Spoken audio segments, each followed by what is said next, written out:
inside the Apostolic Palace of the Vatican on the night of October 30th, 1503, something happened that shook the Christian world to its core.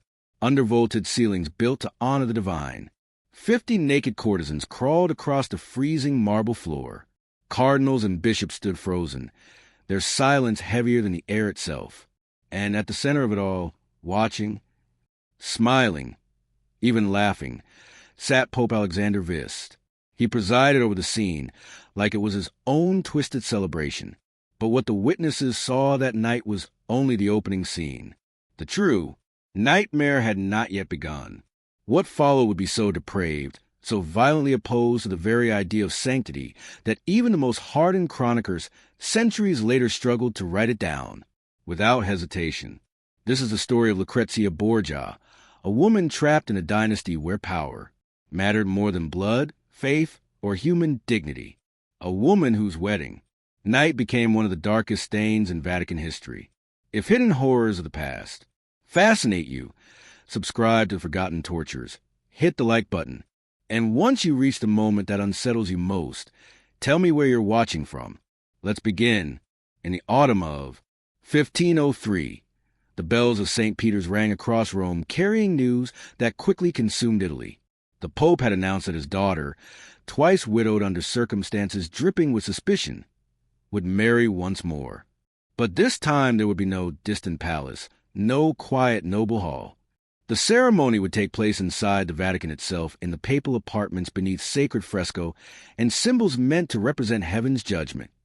The groom chosen for Lucrezia was Alfonso d'Este, the young heir to the powerful Duke of Ferrara.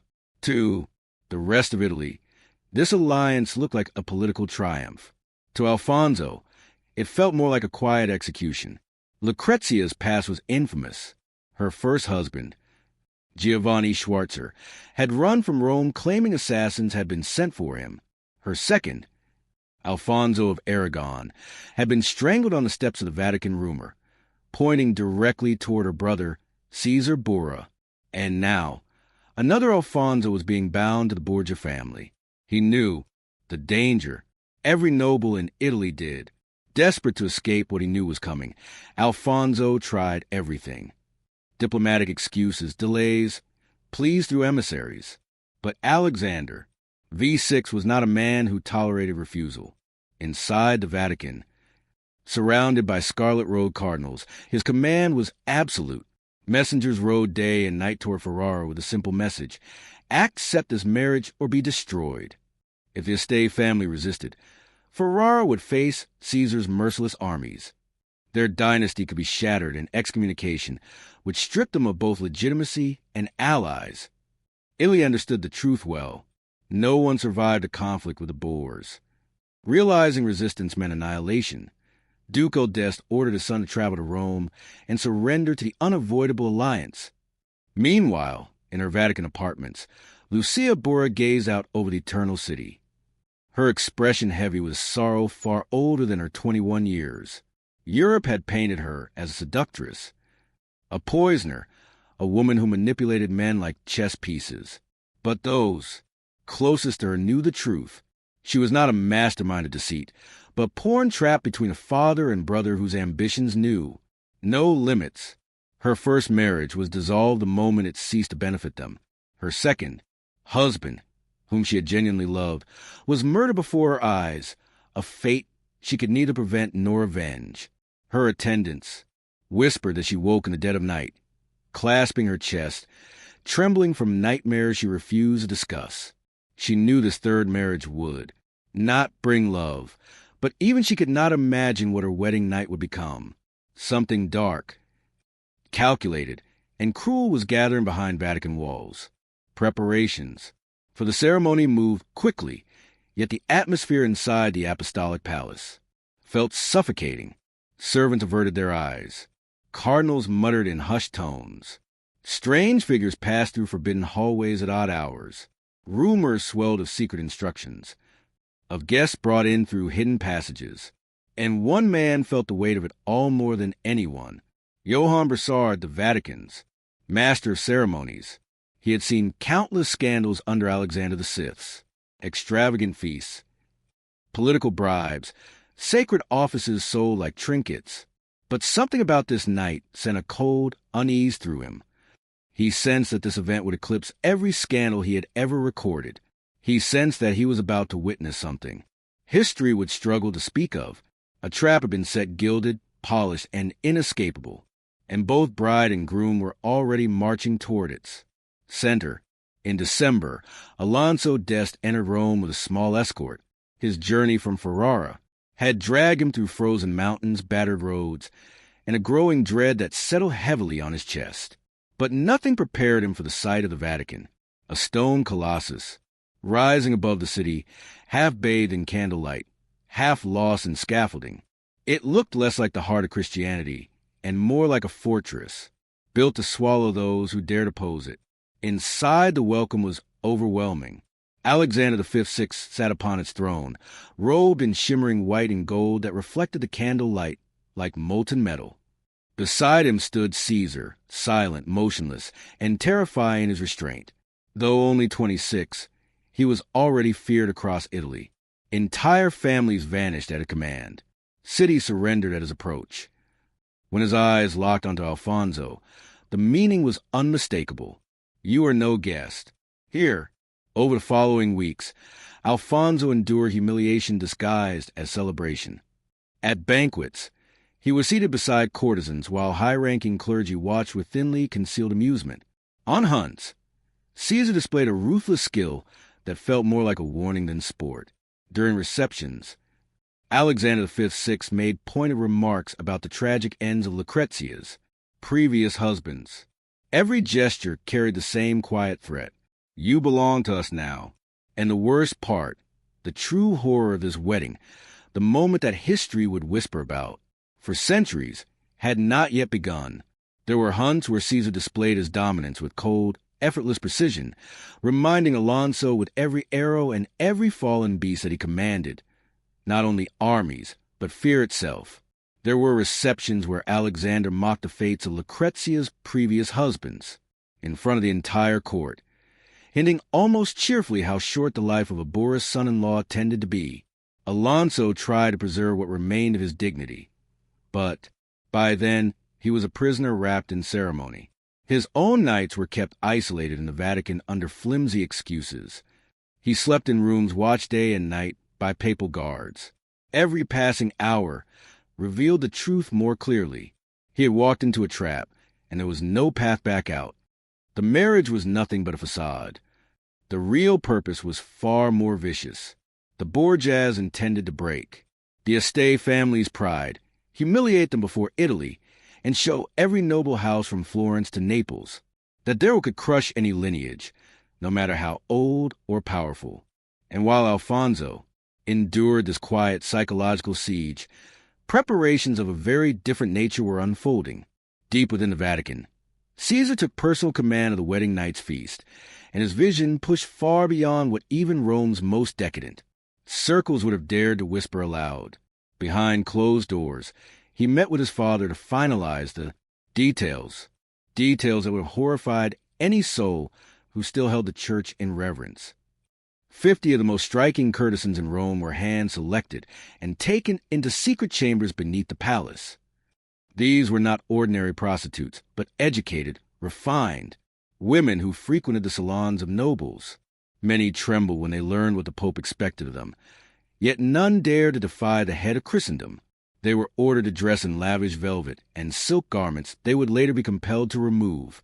They were escorted through hidden passageways led by lantern light, so that on the night of the wedding they could be funneled into the papal apartments without warning.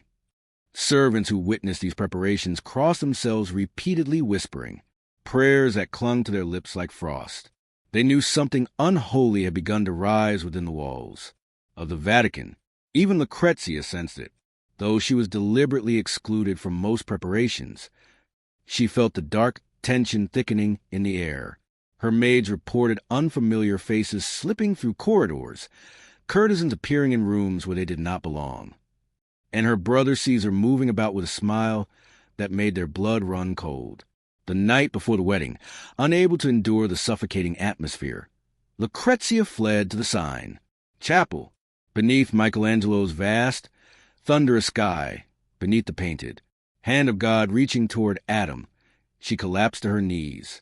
She prayed not for love or happiness, but for rescue, an intervention, a sign, anything at all. But the chapel remained silent. The divine felt impossibly distant. The candles flickered in the winter air, sneaking through ancient cracks as though straining to stay alive. Outside, the Vatican prepared for a celebration that would blur the line between sacred ritual and unspeakable corruption. In his chamber, Yen Burchard, the master of ceremonies, reviewed the final protocol. His hand trembled as he dipped his quill. He understood too well that what he was about to record would either be buried forever or stand as the most damning document in the history of the Church. The night of October 30th, 1503 was approaching, and with it a spectacle that would drag even the walls of the Vatican closer to hell. October 30th dawned with the grandeur of a papal wedding. The bells of St. Peter's echoed over the 7 hills of Rome. Crowds thronged the streets surrounding the Vatican, eager to glimpse the infamous bride. Inside the apostolic palace, Lucrezia was prepared by a dozen attendants. She wore a gown of shimmering silk embroidered with gold glowing like liquid flame beneath the candles. Her hair, long, bright, and carefully braided with pearls, fell down her shoulders in intricate plaits. Her face was pale, powdered to mask the exhaustion and fear beneath her eyes. When she looked into the mirror, she did not see a bride. She saw a sacrifice. The ceremony was held in the papal chapel, a chamber drowning in gilded walls and holy paintings. Alexander VI officiated personally, his booming voice filling the sacred space as he bound Alfonso and Lucrezia together before God. Rows of scarlet-clad cardinals stood rigidly along the chapel, their expressions carefully carved into masks of devotion. But behind their practice, piety flickered something else, dread. Every one of them knew the Borgia reputation. Every one of them sensed that what they witnessed today was only the prelude. After the ceremony, the guests were escorted to the Borgia apartments. Halls, resplendent with fresco painted by Pintoio, stories of saints, heroes, and myths, stretching across walls now tainted by the debauchery that approached.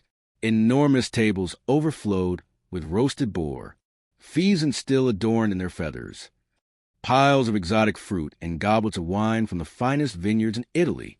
Cardinals, Roman nobles, emissaries from Ferrara, and hand-picked courtiers filled the room.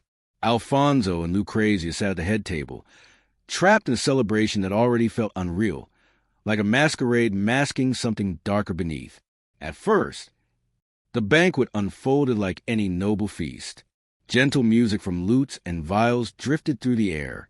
Toasts were offered, hollow compliments exchanged, and polite diplomacy performed. But as the night deepened, the atmosphere shifted. Alexander, already flushed from heavy drinking, grew louder, more jubilant. Caesar, silent until then, slowly rose and delivered a subtle command with a tilt of his head. The massive door slammed shut. Guards took their positions. No one would leave this room. What happened next tore through the last remaining boundary between decadence and depravity. At Caesar's signal, the side doors opened and 50 courtesans stepped into the hall, draped in velvet and jewels, but unable to hide the terror in their eyes. A hush fell over the room, thick as smoke. Then Alexander rose from his throne, smiling as if unveiling a masterpiece, and announced that the true entertainment was about to begin. At Alexander's command, the courtesans began to strip themselves of every layer of silk and velvet, letting their dazzling garments slip to the marble floor until they stood completely naked before the assembly. A cathedral built for prayer now stared a scene that felt torn from a blasphemous dream. Cardinals turned their heads away, their trembling fingers tracing frantic crosses over their chests. Some tried to rise and flee, but the guards at the doors shifted forward with hands resting on their swords, making it unmistakably clear that no one would escape the spectacle. Alfonso could only stare, his face frozen in a mask of disbelief and revulsion. Lucrezia sat beside him, petrified, her tears streaming silently. soaking into the silk of her wedding dress, her hands clenched so tightly in her lap that her knuckles blanched white. Then came the Pope's next order. The naked courtesans were commanded to dance between the long banquet tables. Servants lit towering candelabras, and the flames cast jagged shadows across the frescoed walls. The women moved through the flickering light like spectral figures, their silhouettes twisting across the holy paintings. Saints and angels watching silently as the Vatican devolved into a pagan ritual. But Alexander was only beginning.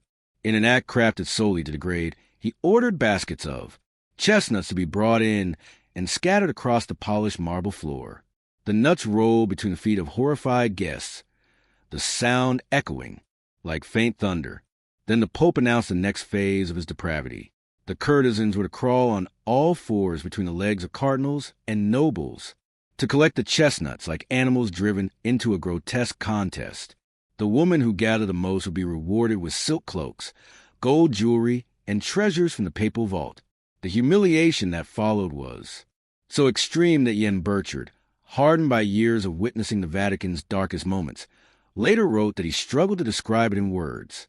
50 naked women crawled across the sacred Vatican floor between the robes of church princes, while Alexander and Cheese watched from an elevated platform, laughing, pointing, and placing bets as if this were a cheap performance in a brothel, not the beating heart of Christendom.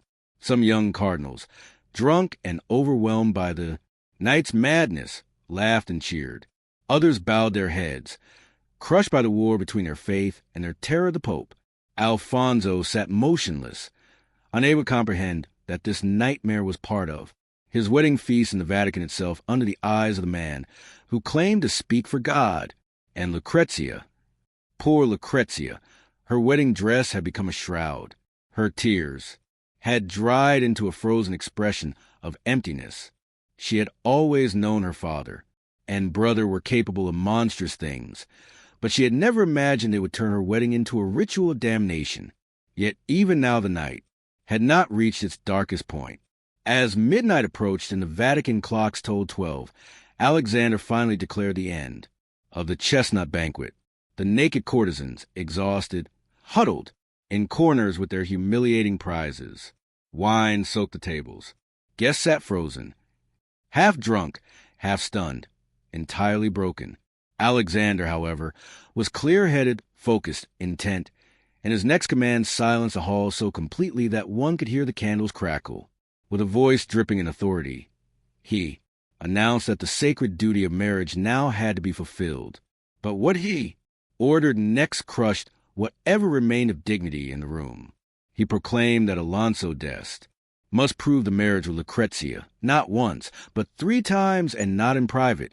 Every witness present was to remain in place to verify that the union was sealed irrevocably before both the church and the world.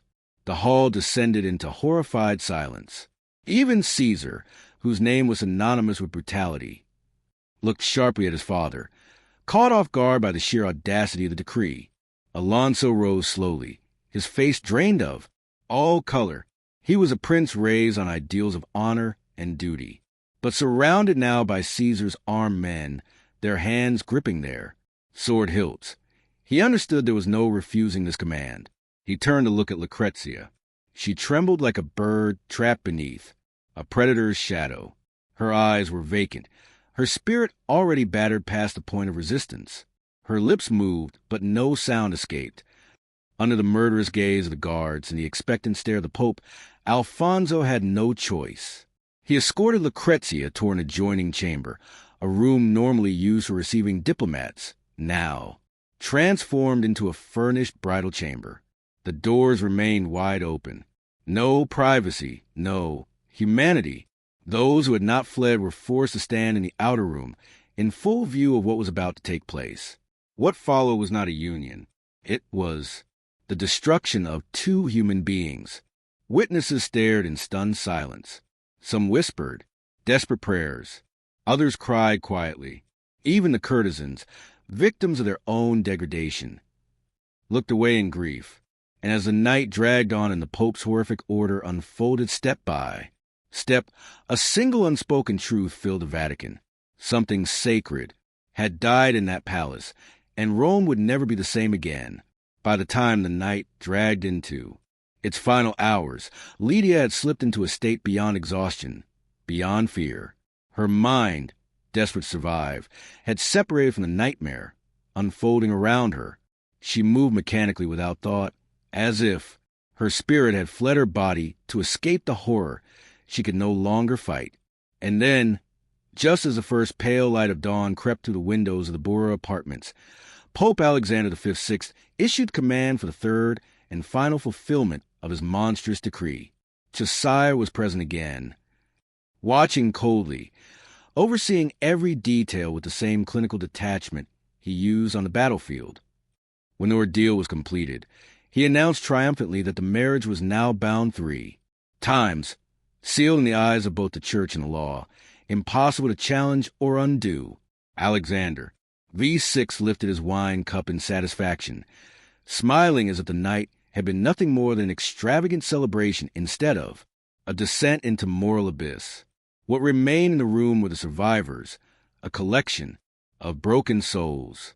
Cardinals who had entered the apartment strapped in scarlet as servants of God now stood as unwilling witnesses to an atrocity they could never confess.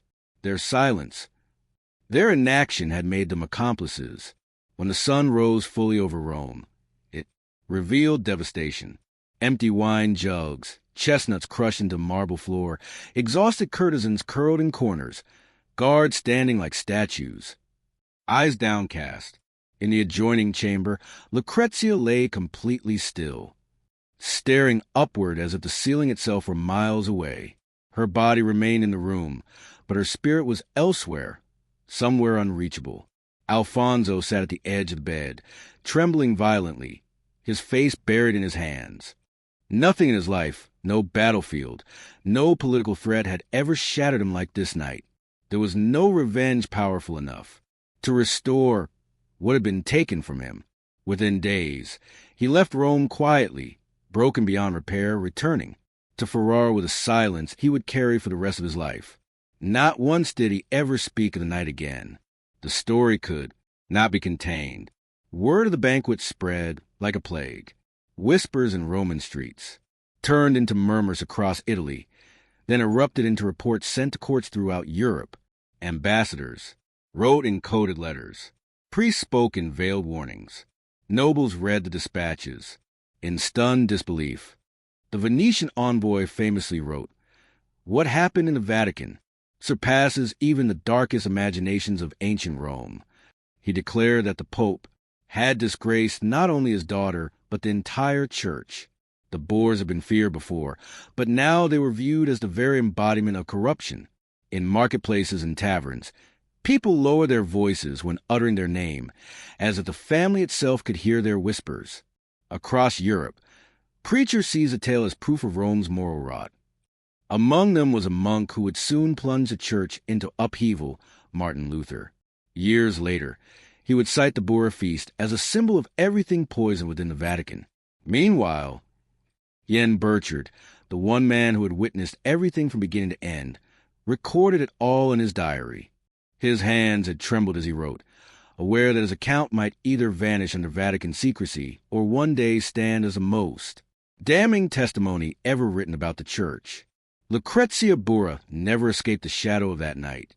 She moved to Ferrara with Alfonso and tried desperately to craft a normal life as a duchess. She funded charities. She protected artists. She nurtured literature and beauty. But those who saw her privately described the same thing, a lingering sorrow, a quiet melancholy, eyes that had seen too much.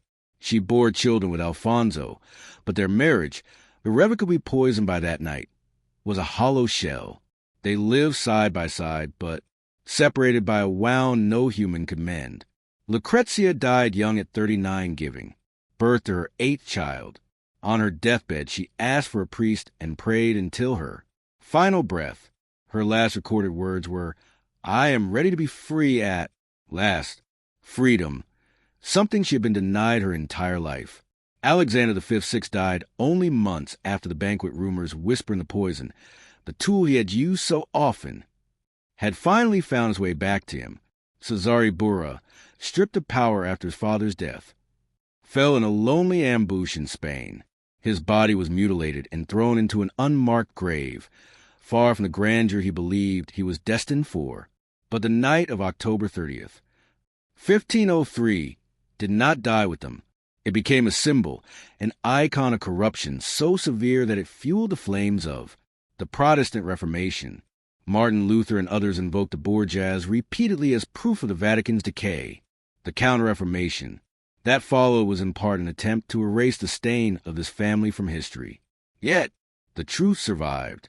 Centuries later, Burchard's diary resurfaced, dragging the event back into the light.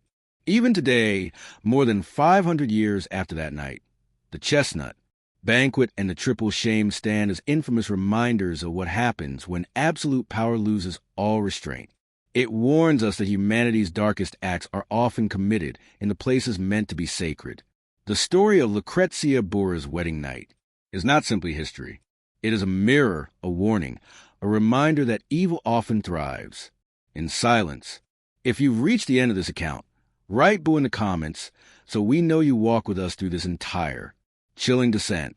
And remember, the past is not dead. It watches. It warns.